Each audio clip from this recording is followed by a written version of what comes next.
right, so that was bumpy, getting out of that parking space. Okay, I'm now gonna go make a knife. All right, it's noon. There's Prudence parked next to the taco truck. There's a horse.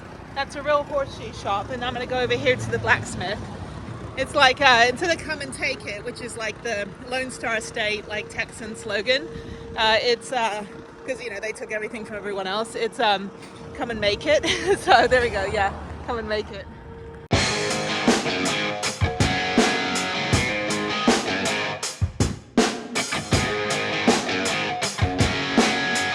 And what we do is our bladesmith will put your horseshoe into the forge.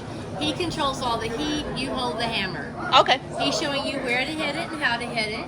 You'll be working with him at the anvil for about 15 minutes. Okay, that's fine. That's fine. I've never done this before, so everything I'm going to be doing is like it's a step up from my mediocre life of never making my own utensils. So. Awesome. If you get hurt, promise not to sue us or anybody working here. Safety glasses. Okay. Cool. And your horseshoe.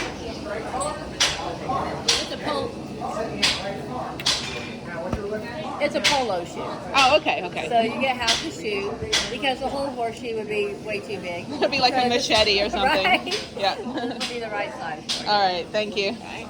And we'll go get Oh, these are heavy. I clearly don't ride horses. These are really heavy. I didn't realize they were so heavy. It's a polo shoe. So I know you think in Texas, you think of cowboys. Yeah. Which Belleville, you know, we have the grand champion, national champion, cowboy people. Yeah. But there's a lot of polo fields around here.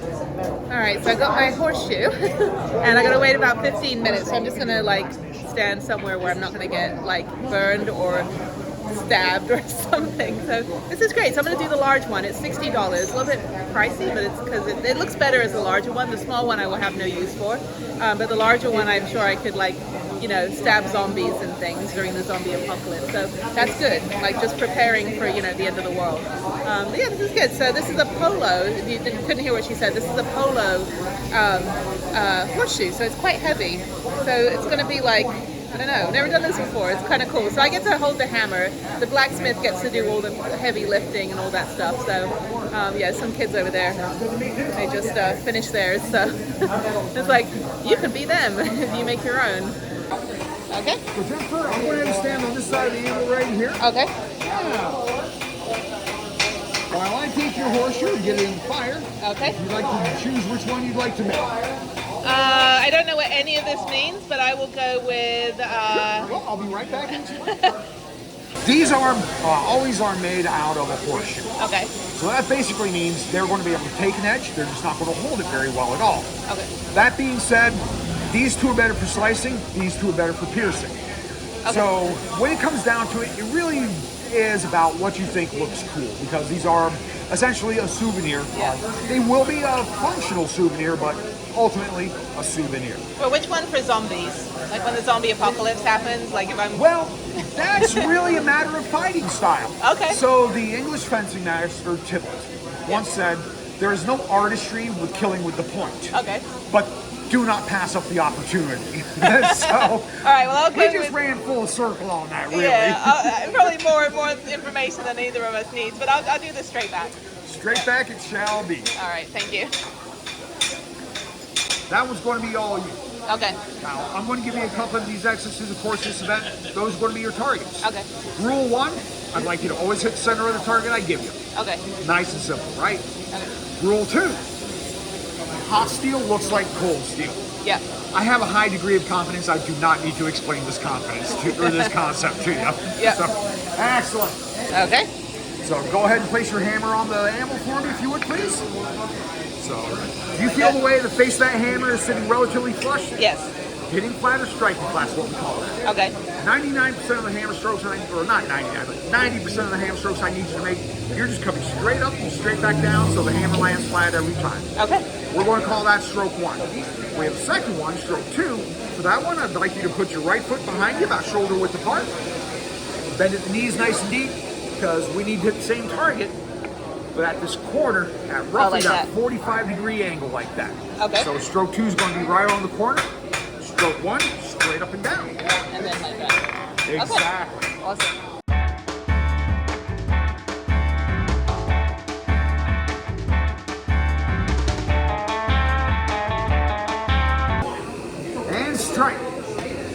That's it. Keep going until I say stop. Harder. Harder.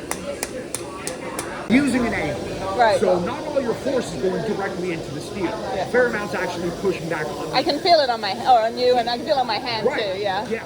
So you have to compensate by laying into it and striking harder. Okay. At the pace you were going at, we were going to be working on more of a geologic time than you. Let's give this a practice. See how good the team is. You ready? So I want you to right on that. Nice and steady. So I like to move in an elliptical motion. Just want to accomplish three things for me. One, I'm always in motion. Helps keep a nice steady rhythm. Okay. Two, clears my hammer out of the way of yours and vice versa, so that we flip hammers. Okay. Three, it's easier on our joints. The older you get, the more you want to appreciate that. It's kind of like the difference between cycling and jogging. Okay. Let's give it a try.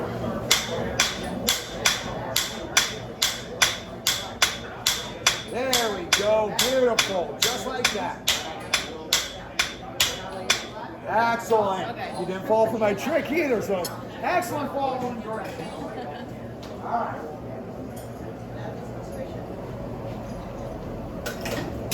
All right, Jennifer, here we go. That's it. Keep on going, just like that.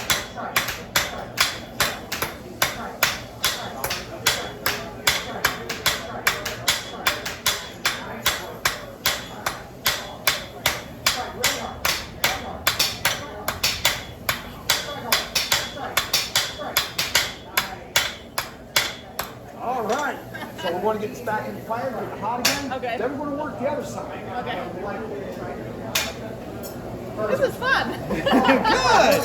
We're glad you're enjoying yourself. I came in here like last year, it was like 108 degrees or something outside. I was like, no, it's right up. We're gonna come back now. Yeah. It gets a little brutal in the summertime. So we always want to work the steel here. Okay. Steel has a grain to it just like wood does. And you have to respect that fact.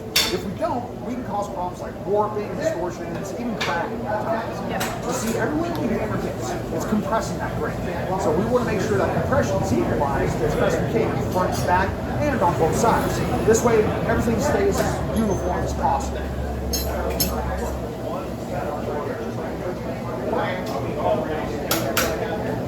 Okay. Side two. Here we go.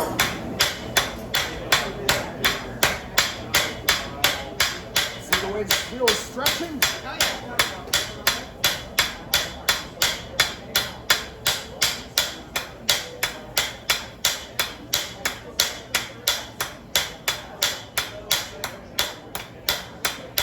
Excellent. Keep on going. We're almost there.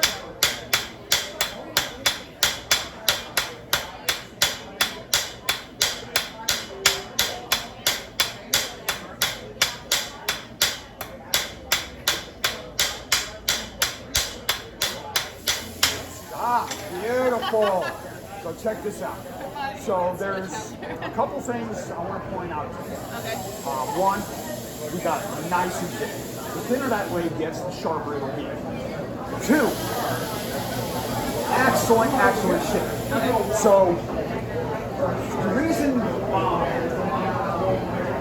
I wanted to point these things out to you, when we start our process, in the very beginning, we're doing a lot of crude shaping. Now, the better the earlier stages go, the better the later stages go. Ideally, we want to do a lot of work in the beginning and then less work at the end, where we're just putting final touches and refining things. So that blade is in what I would say textbook position for the final stages. So on very final stage, we want to do the least amount of work, and I'll talk about that later. I like that. I want to do the least amount of work possible. Yeah. Like, on a daily basis with everything in my life. It's a great concept. So on this next stage, it's actually, this is the hardest stage right now. Okay. So there's a lot of dents that were just put into that portion. It's time to take them out. To do that, same target, but this technique is called planishing. So planishing derives from the root word of plane. You'll hammer in a way that smooths everything out nice and flat. To do that, instead of hitting hard, I'd like you to hit soft but fast, just like this. Give it a try. Beautiful. When I pull your horseshoe out, I'm going to lay it on the animal and I'll tell you to start. I'd like you to stay focused right on that target. Because as you hit, I'm going to slowly pull the steel through that strike zone, overlap the hammer strikes. Okay. Halfway through, I'm going to say flip. When I do, just pause, I'll turn and go. Then you're going to work the other side until I say stop. You ready?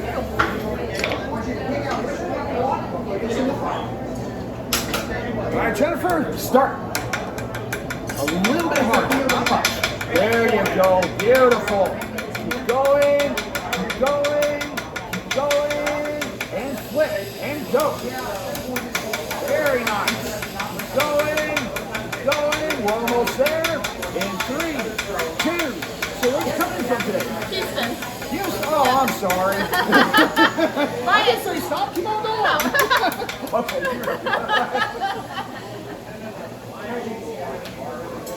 Hi, England and other countries and all that, but yeah, basically just down the road. Yeah. So, yeah, I've spent my time in cities. Yeah. At this point in my life, I'm happy with the quiet country. I just drove through all 48 states in the lower 48, 51 national parks. I've been to all 89 Texas state parks. I do travel research, so yeah, so that's why I was here earlier. I think last year I was here, and then that was just so hot I just kept going. But yeah, so it's good to be back. So Come back again when it's cooler. Yeah, exactly. Yeah. All right, so this is that final stage. Okay. So I was alluding to this. On this stage, the more hammer strikes we have to make, the rougher the things were earlier on.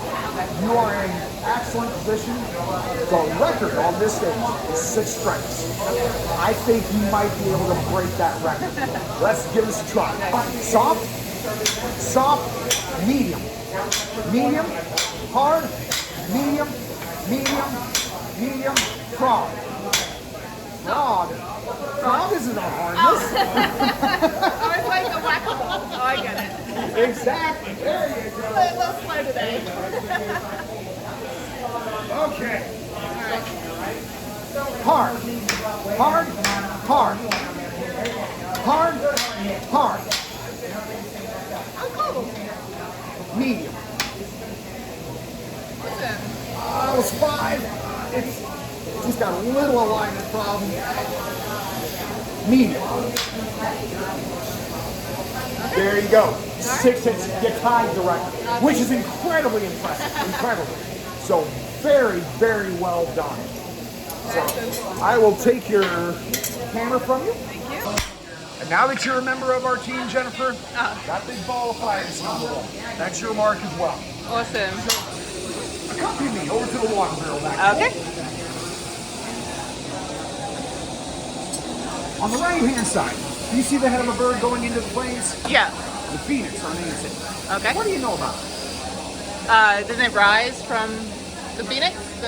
I don't know anything. That's okay. No, you were on the right path. Yeah. So, mythological firebird. Oh, right.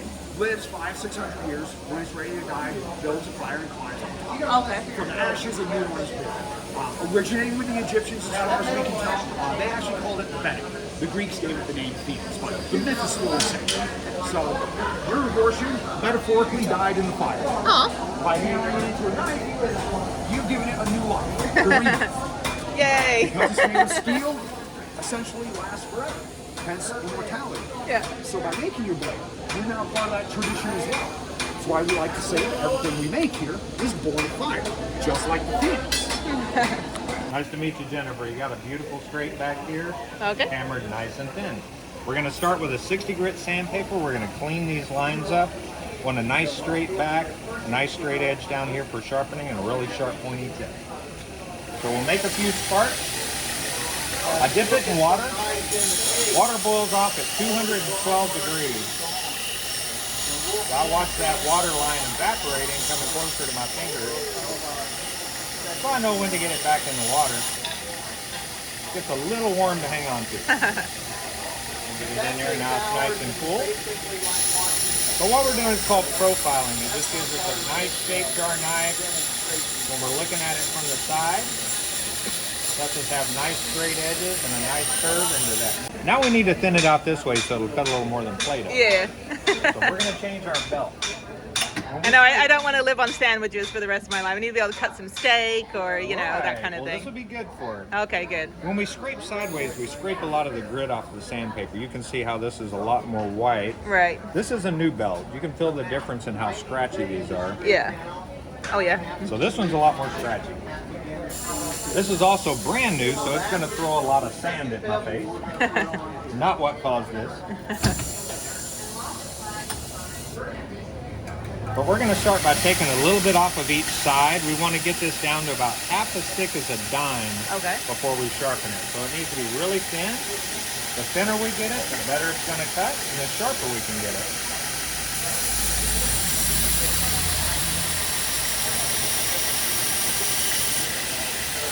And as we go across, we start exposing your blade. Oh, wow, okay. It also straightens up these edges where your little hammer dents are in there. Yeah. By going back and forth, we straighten up both of those sides.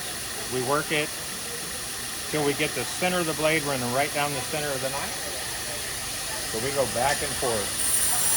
This is the longest part of our knife process. Unless we're going to a mirror polish, we might polish for 10 to 15 hours to get a mirror polish on a knife.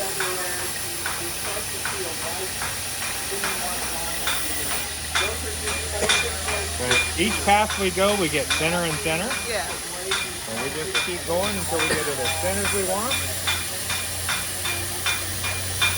Everywhere in here, we've got metal dust in the air. So. Yeah.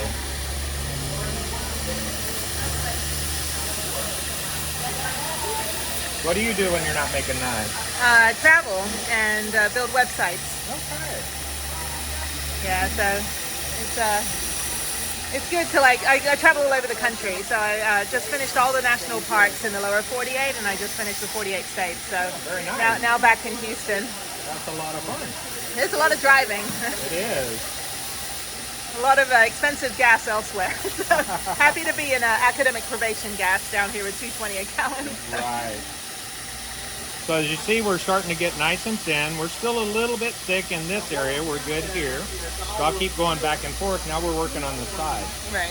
We don't take out all these hammer marks. These hammer marks are like a fingerprint for our knife. Yeah. Just like every one of us, we all have different fingers. Well, fingerprints.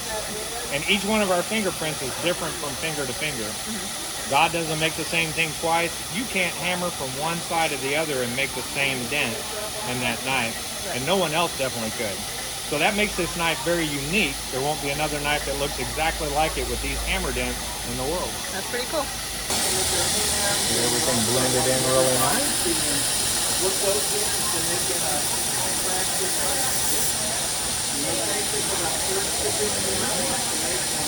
One more light pass. We do a lot of fine tuning over here. We can vary a lot of things from our sandpaper grip, how much pressure we put on something. We can change our speed and go down very slow. But now we've got a good shape to our knife. We've got a nice thinness all the way down that blade. But it's very scratchy. That 60 grit leaves deep scratches in here, so we need to smooth those out. The numbers on the back of the sandpaper, that 60 tells you that for 1 square inch on that sandpaper, about how many grains of sand are there. Oh, okay. So the higher our number goes, the smaller the pieces have to be to fit in the square. Huh. So higher numbers means we have smoother or finer sandpaper. So we go from this grit, 60, to 220 pieces now. Oh, wow. So you can see the difference in the size. This one's 800. Oh, wow. Okay. So a lot of difference in the sand. This is going to make our knife nice and smooth. The smoother we get it, the sharper we can get it. And smoother also has the benefit of shining up our knife and polishing it. We like our knives nice and shiny. We're going to keep going across. And I'll let you feel the difference if you run your fingernail down the silver side there. Yeah. And then after we've done one pass. Oh, yeah. So much smoother on this side. And we'll go back and forth until we get it smooth all over the knife. This is what we call a satin finish. A mirror finish is going to be a little more involved. We'll work on this grinder till we get to about 1,000 grit. Then we'll go to 5,000 grit with hand sanding. So 5,000 grit's like running your fingers across a smooth piece of glass. It's very smooth, you can't even feel the sand. How is it that the more like sand within a square inch makes it like? I thought like if there's less bits of sand, grains of sand, that it's gonna work harder. But this actually. Well, by adding more pieces of sand, they have to be much smaller. So as that grain size gets smaller, it makes smaller scratches until we get to microscopic sizes. Oh, got it. Okay. Those microscopic sizes are smoothing this out. We get done, we can hold it up looking at like a mirror when we get to that 5,000 grit. Imagine that each grain has to be touching. Oh, right. Okay. So one would be the big ones that are more like marble, and the little ones are more like beads. Oh, okay. And everything touches. I know nothing about any of this. It's like, who knew that this is how you make knives? That's pretty cool, though. Now we have very nice and shiny. We want to make sure we don't have any rough edges on the back, because a lot of times when you're paring or cutting, you'll put a thumb back there to help guide that blade for stability. So we want to round that edge over. This also helps highlight that back area, that hammered area.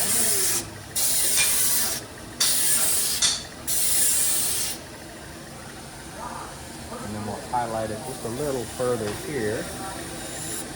That way it gives you a nice silver and black finish to that side and shows you all those nice hammer marks.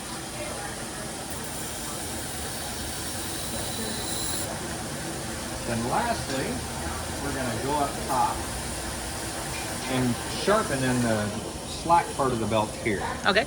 Now when we use wheels like this, it forms what we call a hollow grind. If we take those wheels and go both sides down to a zero edge, which means it gets sharp, it's very thin and very flexible out on that edge. Right.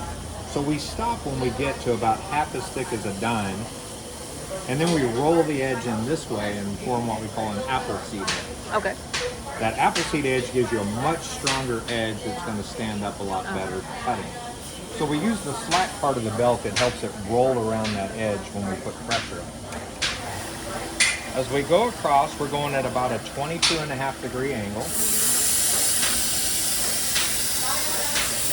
And as I hold it at that angle, the belt's coming toward me, so the edge that's closest to me gets thinner and thinner. And when it gets very thin, that metal starts rolling up across that sharp edge. And I see a white line starting to form. You can see just a little bit out there on that tip. Right. A little bit here, but not right here. So we're sharp here, a little bit sharp here, and not sharp there. So we keep going. We want to see that line all the way down the edge of that knife.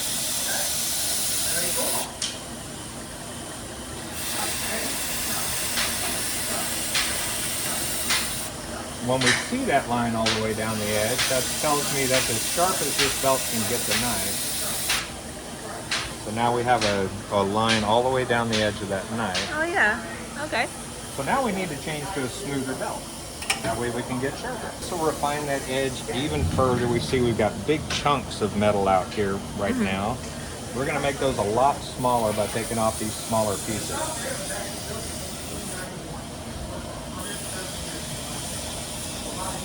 Like I said before, the smoother we get our knife, the sharper it's going to feel. And smoother is shinier. So this edge is coming up almost to a mirror finish. It's going to be a lot shinier than the rest of the knife. And the pieces that we're taking off are much smaller, but we're still getting that little white line. But now that little white line is made of very fine pieces, we can just knock them off. Yeah. We also have all those little metal pieces out there. And you were talking about cutting sandwiches and stuff. You don't want any of those little metal bits in your sandwiches, so we're going to use leather. Leather's a strong piece of material. It doesn't have any grit or grain to it. Huh. So it doesn't cause any new damage to our knife. It's not going to take off any extra metal. It doesn't even really polish good. If I take this port here and put it on there, It doesn't really knock the dirt out. Right. But it is strong enough it can knock off those little pieces of metal that are out there on that edge. Like I can see them flying off. Sometimes they hang on like a splinter. And we don't want those getting into our food, so we want to make sure they're nice and knocked off, that edge is nice and clean. And then the tendency when you cut with a knife, and even when you sharpen, is for that edge to start rolling over.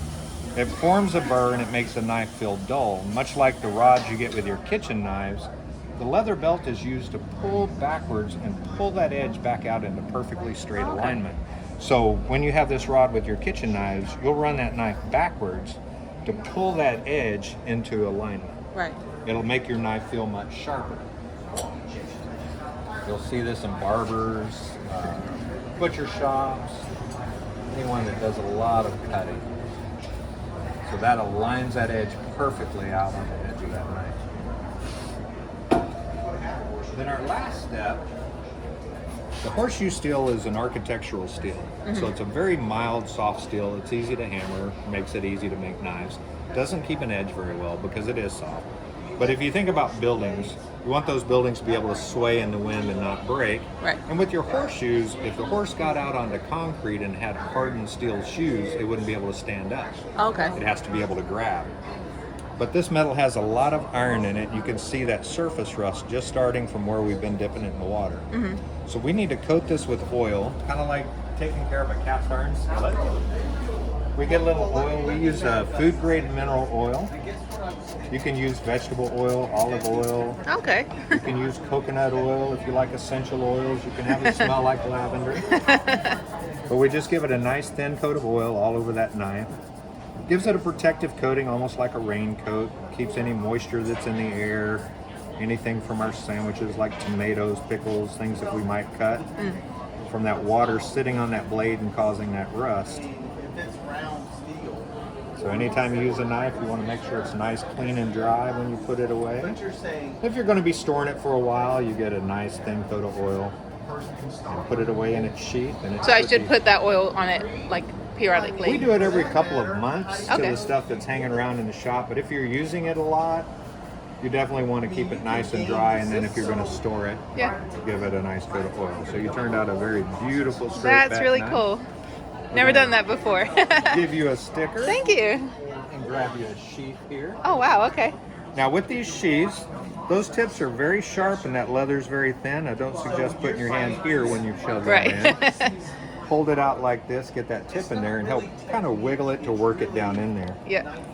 Make sure it's all the way down in. You try to bend that tip over, you can see where that tip is. You want to get it all the way down to that bottom so that doesn't bend. Clean up my little finger marks on there. Now with these, you can tie them into belt loops if you like to hang it from a belt. Okay. You can tie them across that way if you like a cross strap. Okay. Or you can hang it around your neck. All right. You did a wonderful job. Thank It's you. a very beautiful knife. That was really cool. Thank you. All right, here's my knife. It was a bit loud in there at the end when I was trying. Well, it's loud out here too. But anyway, that's what I made. So I don't know if I'll use it because I only have a kitchen because it came with the house. So anyways, that took about 30 minutes. That was really fun. Never done that before. All right, so now I have a new kitchen utensil. So maybe I can cut the sandwich that I just got for free. So, all right, now I'm heading to San Antonio. So I will see you guys in the next one. Unless, of course, something catastrophic happens. Okay, well, thank you, Belleville. You were fun. That was fun.